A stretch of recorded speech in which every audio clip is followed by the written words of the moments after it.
Salut à tous l'équipe, je suis très heureux de vous retrouver aujourd'hui. Tout simplement je suis blessé, vous le savez si vous avez vu la dernière vidéo. Et du coup je peux toucher à aucun ballon. Et je me suis dit bah allez, c'est l'occasion. Cette fois-ci on va parler football parce que c'est le thème principal de la chaîne. Mais au final on n'en parle jamais. Donc je me suis dit allez, aujourd'hui on va parler football. Qu'est-ce que je vais faire aujourd'hui? Je vais tout simplement vous dévoiler ce qui pour moi est le meilleur 11 de tous les temps. Donc aujourd'hui on va parler que de légendes, que de masterclass, tous les Nolan Rowe etc. on oublie. Donc c'est parti pour mon meilleur 11 de tous les temps.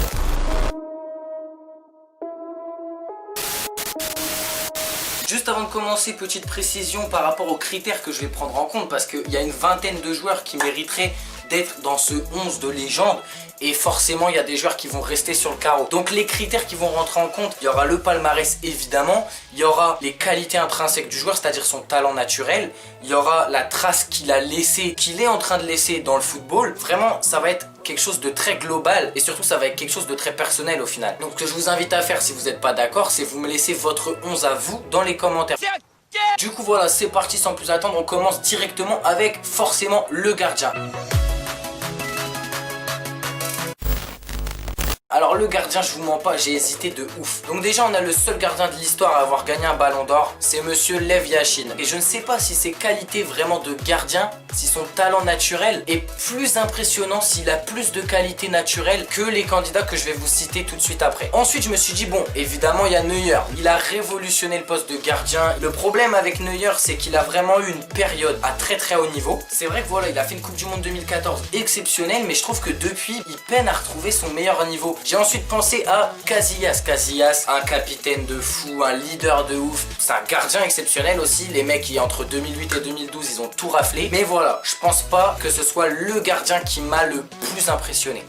J'ai ensuite pensé à monsieur Gianluigi Buffon. Parce que ce mec-là, depuis que je suis né, je le vois partout. Le mec veut pas partir, je le vois autant que mon daron, c'est incroyable, il est là tout le temps. Ça fait 38 ans qu'il est gardien le mec. Forcément sa longévité elle pèse. En plus à son meilleur niveau, c'est un monstre palmarès incroyable. Mais en vrai, quand je pense à quel est le gardien qui m'a le plus impressionné, c'est pas lui. Et du coup j'arrive enfin au gardien qui moi m'a le plus impressionné. Il s'agit de Van der Sar. Les gars, Van der Sar, exceptionnel. Pendant les grandes années d'United, les mecs qui gagnaient tout. Il y a d'autres gardiens qui ont un plus gros palmarès. Mais comme je vous ai dit, il y a tout qui rentre en compte et dans la globalité, franchement, Van der Sar, c'est incroyable. C'est celui qui m'impressionnait le plus, vraiment visuellement. Je me disais, putain, ce mec-là, c'est une muraille, tu vois. Van der Sar, il avait cette aura qui te rassure tout le monde. Pour moi, du coup, le gardien qui sera dans mon meilleur 11 de tous les temps, c'est Van der Sar. Donc voilà, maintenant qu'on a fait le gardien, je vais aussi vous annoncer quelle compo on va choisir parce que forcément, la compo, ça va jouer. Donc on part sur un 4-3-3. Et on passe tout de suite à la défense. Alors pour la défense, on va commencer à droite. J'ai pas hésité du tout, pour moi il n'y a aucun débat. Philippe Lahm, c'est pour moi le meilleur défenseur droit de tous les temps. Le mec c'est un fair play incroyable, une justesse dans les interventions incroyable, un palmarès incroyable. Il a fait 25 000 matchs, il a pris 0 rouge. Pour un défenseur c'est exceptionnel. Quand on dit défenseur droit, pour moi dans ta tête c'est Philippe Lahm qui vient. On passe ensuite à la charnière centrale et c'est là déjà qu'on va devoir laisser quelques joueurs sur le carreau. Mon premier défenseur central c'est un Italien, il s'agit d'Alessandro Nesta. J'ai pas tellement d'explications à vous donner, je pense vous-même vous le savez, il était super fort. Alessandro Nesta, comme pour Philippe Lahm, c'était des interventions toujours très justes, très fins dans la manière de défendre, très intelligent dans sa manière de défendre. Une muraille aussi, Nesta, rien à dire. Du coup les gars, après Nesta, il y a un joueur, je suis obligé de le mettre, pour moi c'est le meilleur défenseur de tous les temps. Il s'agit bien évidemment de Paolo Maldini. Alors lui les gars, pour moi, avec Nesta c'est la paire. Franchement les deux, oh lolo, à l'AC Milan, putain, Paolo Maldini les gars, peu importe où tu le mettais, ce mec là, il était vraiment trop fort. Je vous parlais de Nesta, mais alors Maldini c'est encore un cran au-dessus. J'ai pas honte de le dire, vous serez peut-être pas d'accord, mais pour moi Maldini, il est facilement dans les 3 meilleurs défenseurs de tous les temps et si ce n'est même le meilleur. Au niveau du palmarès avec le Milan AC, il n'y a rien à dire, c'était la grande époque du Milan AC. Et au niveau de ses qualités, ça c'était un vrai défenseur. C'était un vrai défenseur. et je mets Roberto Carlos à gauche.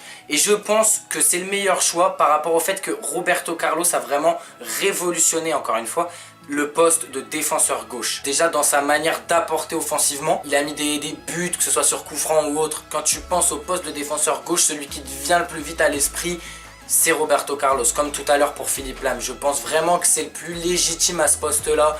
Voilà, défensivement c'était un monstre, physiquement c'était un monstre. Et en plus de ça, il avait des qualités techniques pour un défenseur qui était vraiment au-delà de la moyenne, au-delà de la norme. Il a un palmarès incroyable. Bien évidemment, il n'y a pas qu'en club, en sélection, que ce soit Lahm, Nesta, Maldini ou Roberto Carlos. Ils ont apporté énormément à leur club et à leur sélection. Ma défense, c'est donc Philippe Lahm à droite, Nesta, Maldini en charnière centrale et Roberto Carlos à gauche. On passe tout de suite au milieu de terrain.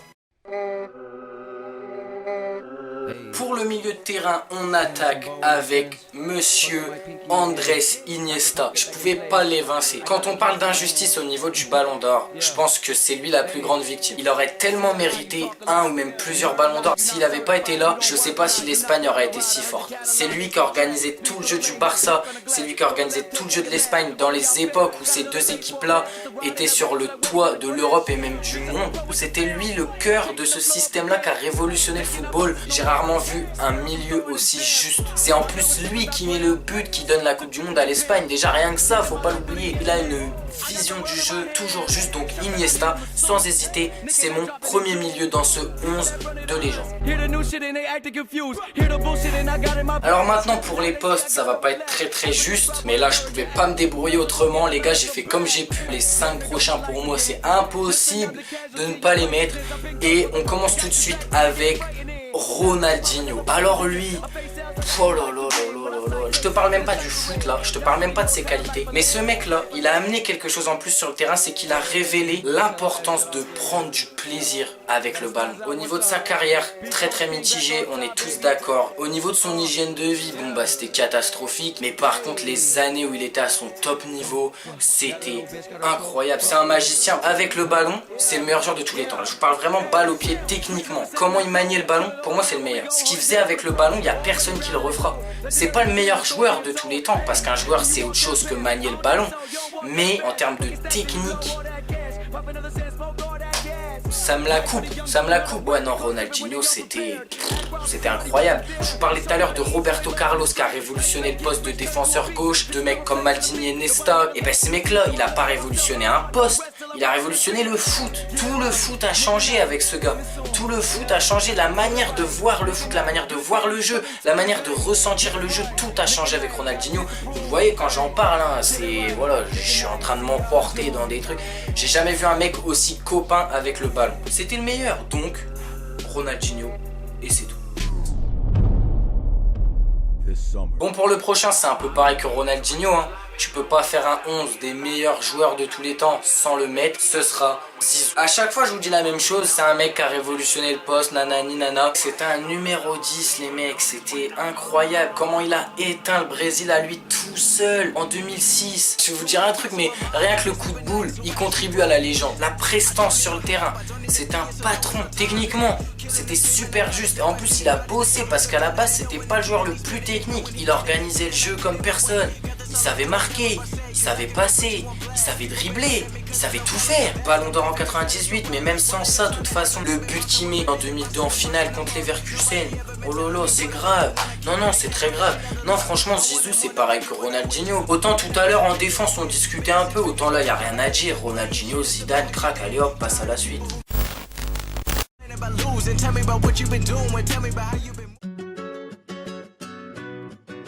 Donc voilà, on arrive à l'attaque et alors là je pense que c'est là qu'il va y avoir le plus de désaccords entre nous. Il y aura l'éternel débat entre Cristiano et Messi. On va commencer sans trop de suspense. On va mettre Lionel Messi. On rentre dans le débat qui fait mal. Je me mouille, j'ai pas peur de le dire. Vous êtes pas d'accord? C'est pareil. Pour moi, Messi, c'est le meilleur joueur de tous les temps. C'est tout. 6 ballons d'or, 4 LDC, 6 souliers d'or. Recordman du nombre de buts sur une année, 92 buts en 2012.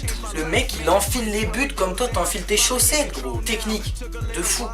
une vision de fou, même une finition frère, c'est incroyable déjà cette longévité qu'il a. Moi il y a un truc que j'adore aussi, c'est sa loyauté envers son club. Alors là on sera pas tous d'accord, il y en a qui vont me dire il s'en va pas parce qu'il a peur de l'échec ailleurs. Je suis pas forcément d'accord avec vous, je vais vous prendre un exemple, Steven Gerrard ou Francesco Totti, tout le monde est d'accord pour dire que leur loyauté c'est un atout. Et quand c'est Messi, il y en a certains qui viennent me dire que sa loyauté c'est pas un atout mais c'est un défaut parce qu'il a peur de ne pas gagner ailleurs. Pour moi la loyauté c'est quelque chose qui est devenu tellement rare, c'est un atout. Tout ça fait que c'est le meilleur joueur du monde et il a sa place en tant qu'ailier droit dans ce 11 des meilleurs joueurs de tous les temps. Alors là pareil, pour les postes, j'ai un peu bidouillé comme je pouvais. On va s'intéresser aux joueurs que j'ai mis en ailier gauche, même si je sais que voilà, c'était pas son poste, mais en même temps je me voyais pas l'écarter. Du coup, en tant qu'ailier gauche, j'ai choisi de rester en Argentine et ça va être Maradona. Donc évidemment, Maradona, on parle de qualité footballistique exceptionnelle, on parle de qualité technique exceptionnelle, on parle d'un palmarès. Lui, il a fait les grandes heures de la sélection. C'est vrai que Messi, s'il y a un bémol, c'est qu'en sélection, pour l'instant, à part les Jeux Olympiques, il n'y a rien. Maradona, il a fait les grandes heures de la sélection. En club, c'était très fort. Et je vais vous dire, même son but de la main, là, c'est un peu comme pour Zizou et le coup de boule. Ça forge encore plus la légende. Et il n'y a pas que ce but de la main, il y a le fameux but où il slalome tout le monde. Ouais, c'était le roi du football à son époque. Une contribution à la gloire de son pays, hors norme. Ce qui fait qu'il a sa place dans ce 11, même s'il n'est pas à son poste. Et voilà les frérots, il est temps de terminer ce 11 de légende avec le numéro 9, il n'y aura pas débat, pour moi le plus grand buteur de tous les temps, Ronaldo Nazario, le Brésilien évidemment. C'est le meilleur buteur de tous les temps, c'est tout. C'est le meilleur finisseur de tous les temps. Il a gagné le Ballon d'Or, la Coupe du Monde, tout ce que tu veux. Il avait une finition d'orfèvre. C'était aux petits oignons, te la calais là où tu voulais, tu lui demandais et te la mettais là où tu voulais. Il avait ce flair du buteur, il avait ce sens du but, il a eu une très belle carrière, il a un très beau palmarès. C'est celui qui avait les meilleures qualités de buteur. Pour moi, c'est celui qui représente le mieux le poste de buteur. Appel, finition, flair, ça coulait de source. Ronaldo lui donne pas la balle parce qu'il y a but. Donc voilà, tout simplement, on finit ce 11 avec Ronaldo en pointe. Voilà, donc on a enfin fini ce meilleur 11 de tous les temps. Donc on récapitule. Pour le gardien, on a Monsieur Van der Sar. Pour la défense, on a Philippe Lahm à droite, Roberto Carlos à gauche et Maldini et Nesta en charnière centrale. Pour le milieu, on a Iniesta, on a Ronaldinho et on a Zidane. Et pour l'attaque, on a Messi, Maradona et Ronaldo Nazario en pointe. Juste une petite intervention pour vous montrer ma compo alternative. C'est vrai que j'aurais pu bidouiller autrement par rapport au poste. J'aurais pu mettre Maradona un cran en dessous, c'est-à-dire au milieu de terrain, sur le flanc droit, juste en dessous de son compatriote Lionel Messi, en compagnie de Zinedine Zidane qui resterait dans son rôle de numéro 10, ce qui aurait permis du coup de remettre Ronaldinho un cran au-dessus, c'est-à-dire en ailier gauche. Pour les absents, évidemment, mention spéciale à Pelé, Cristiano Ronaldo, 5 ballons d'or, 5 LDC, un palmarès hors du commun. Mention spéciale à Johan Cruyff, 3 ballons d'or aussi. Van Basten, 3 ballons d'or. En défense, il y avait Beckenbauer. Mettez encore une fois votre 11 à vous dans les commentaires, c'est très important. Moi, j'ai été ravi de vous faire ce petit 11. Pourquoi pas, on pourrait faire aussi les meilleurs 11 d'une nationalité particulière. J'espère que vous aurez kiffé la vidéo. On se retrouve le plus vite possible. Et en attendant, portez-vous bien. À la prochaine. Bisous.